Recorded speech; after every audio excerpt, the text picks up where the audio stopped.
Update po tayo sa ating sagingan. Yan.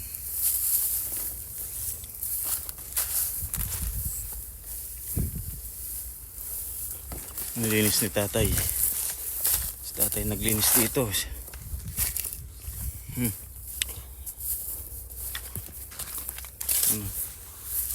Marami pa yung may maliit mga pahabol na namatayan kasi kami dyan na bagong palit.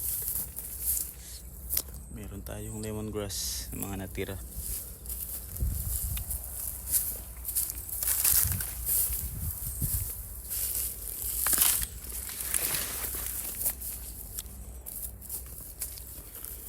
Ayan na po kalaki ang ating expansion. Malaki na po sila.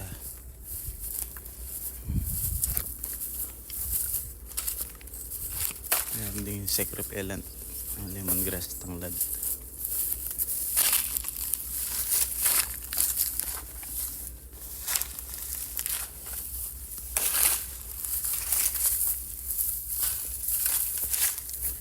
Ang dami na niya, bini. Gagawin natin bini. Lilipat natin dyan sa mga magkabila. Namatay kasi dahil sa ulan. Yan lang yung natira. Ito po yung may mga bunga na. Oh. Ayan, may mga bunga na. Hindi pa gano'ng mataba. Mga bunga na. Ganda ng bunga. Oh. Laki. Laki.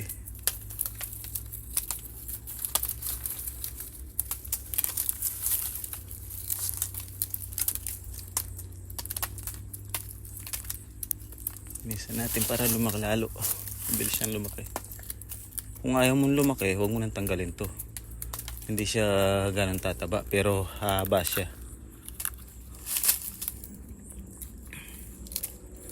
Gusto mong bumilog, tanggalin mo yung deflower. Depende po kung anong gusto ng mga mamimili.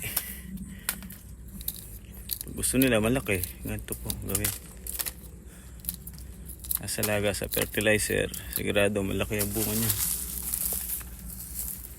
Ito kulang pa nga sa pataba po yung mga yan kasi wala na tayong budget. Magastos din kasi marami yan. Paglinis lang ng damo.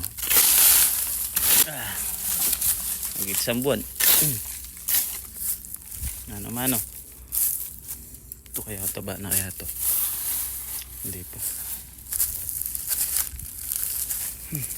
Yan o. Ano.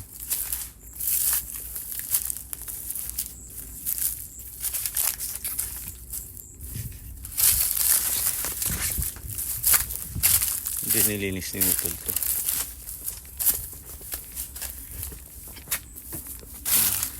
Ito pag nilinis to lalo siyang tataba. Lalaki. Tapos yung mga hindi na lalaki, tanggalin na rin eh.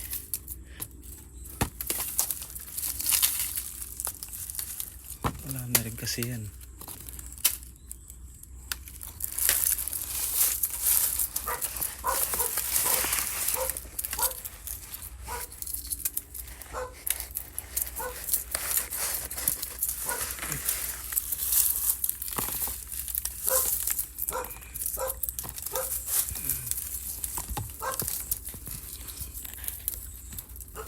Hindi ko nabot siya sa taas. Wala tayong hagdan. Anong puso.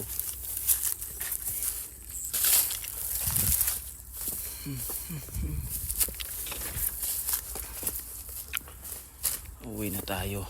Saan tayo maglinis? Tinitingnan ko ng bayabas na pwedeng kainin natin.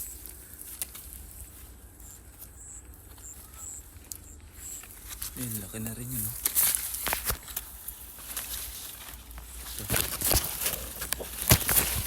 Pitasin na natin. Okay. Hindi masisira kasi. Dalawa tayo. May pa isa.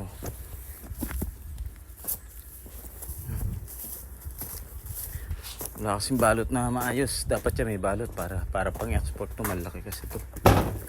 Apple guava. Thai guava yan.